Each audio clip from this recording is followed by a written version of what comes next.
Hi, ഞാൻ Manikandan, Spencer fashion hub. അപ്പോൾ നമ്മളിന്ന് പറയാൻ പോകുന്ന വീഡിയോ എന്നുണ്ടെങ്കിൽ നമ്മുടെ ഷോപ്പിൽ നിന്ന് കുറച്ച് ആളുകൾ വന്നിട്ടുണ്ടായിരുന്നു. അപ്പോൾ അവർ ഷർട്ടിൻ്റെ ഫിറ്റിങ്സിനെ കുറിച്ചാണ് കുറച്ച് സംശയങ്ങൾ പറഞ്ഞത്. അവർക്ക് എവിടെ നിന്ന് സ്റ്റിച്ച് ചെയ്താലും കറക്റ്റ് ആവണില്ല. അപ്പോൾ ഷർട്ടിൻ്റെ ഫിറ്റിങ്സിൽ എന്തൊക്കെ കാര്യങ്ങളാണ് ശ്രദ്ധിക്കേണ്ടത്, നിങ്ങൾ ഷർട്ട് സ്റ്റിച്ച് ചെയ്യാൻ കൊടുക്കുമ്പോൾ, ഷർട്ട് എടുക്കുമ്പോൾ എന്തെല്ലാം കാര്യങ്ങളാണ് ശ്രദ്ധിക്കേണ്ടതെന്നുള്ള കുറച്ച് കാര്യങ്ങൾ ഞാൻ പറയാം. മെയിനായിട്ട് നമ്മൾ ശ്രദ്ധിക്കേണ്ടത് നമ്മുടെ ഷോൾഡറിൻ്റെ അളവിൽ ഇറങ്ങാനും പാടില്ല, കയറാനും പാടില്ല. അത് വളരെ പെർഫെക്റ്റ് ആയിരിക്കണം. അത് പെർഫെക്റ്റ് ആയാലാണ് ഷർട്ടിൻ്റെ കറക്റ്റ് ഷേപ്പ് ഉണ്ടായിരിക്കുള്ളൂ. അതേപോലെ തന്നെ നമ്മുടെ ഫുൾ സ്ലീവ് ഉപയോഗിക്കുമ്പോൾ നമ്മുടെ കയ്യിൻ്റെ ഈ റിസ്റ്റിൻ്റെ ബോൺ ഉണ്ടല്ലോ, അതിൻ്റെ തൊട്ട് താഴത്തായി നിൽക്കണം.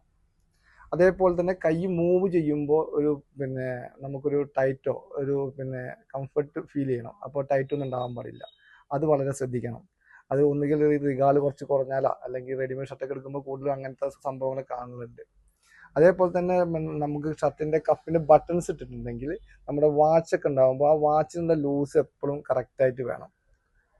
അതേപോലെ നമുക്ക് നമ്മുടെ ഷർട്ടൊക്കെ ഇൻസൈഡ് ചെയ്യുകയാണെന്ന് വെച്ചെങ്കിൽ അപ്പോൾ കുറച്ച് ലെങ്ത്ത് കൂട്ടിയെടുക്കാൻ നല്ല, അല്ലെങ്കിൽ ഷർട്ട് കുറച്ച് പുറത്തേക്ക് വരാനുള്ള സാധ്യത ഉണ്ടായിരിക്കും. അതേ ബോഡി ഷേപ്പ് അതേപോലെ കറക്റ്റായിട്ട് അറിയാന്ന് വെച്ചെങ്കിൽ കുറച്ചുകൂടെ ഷേപ്പാക്കി ചെയ്യാൻ പറ്റും. അത് ഇൻസൈഡ് ചെയ്യണമെന്ന് വെച്ചെങ്കിൽ ബാക്കിൽ ടെക്കൊക്കെ ഉപയോഗിക്കാൻ പറ്റും. അങ്ങനത്തെ കാര്യങ്ങളൊക്കെ കറക്റ്റായിട്ട് ശ്രദ്ധിച്ചാലാണ്. അപ്പോൾ ബാക്കിൽ ടക്കൊക്കെ ചെയ്തിട്ടുണ്ടെങ്കിൽ നമുക്കൊരു സ്ലിം ഫിറ്റ് പോലെ ഫീൽ ചെയ്യും. നല്ല ലുക്കായിരിക്കും. ബോഡി നല്ല കറക്റ്റ് ഫിറ്റായിട്ട് ഉണ്ടായിരിക്കും. കുറച്ച് വയറൊക്കെ ഉള്ളവർക്ക് നമുക്ക് ആ ടൈപ്പ് ഒഴിവാക്കണം, എപ്പോഴും നന്നായിരിക്കുക. അപ്പോൾ അതേപോലെ തന്നെ നമുക്ക് ഷർട്ട് ഈ ഫിറ്റിങ് ഇതേപോലുള്ള ഫിറ്റിങ് കറക്റ്റ് ആയാലാണ് നമുക്ക് ഷർട്ട് ഇട്ടതിൻ്റെ ലുക്ക് ഉണ്ടായിരിക്കുള്ളൂ.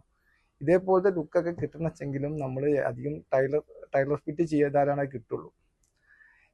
ഇതേപോലെ കുറേ കാര്യങ്ങൾ ഡൗട്ടായിട്ട് ഇതേപോലെ നമ്മുടെ അടുത്തേക്ക് ഇങ്ങനെ ആൾക്കാർ വന്നത് കൊണ്ടാണ് ഞാൻ ഈ ഒരു ഡൗട്ട് തീർക്കാമെന്ന് വിചാരിച്ചത്.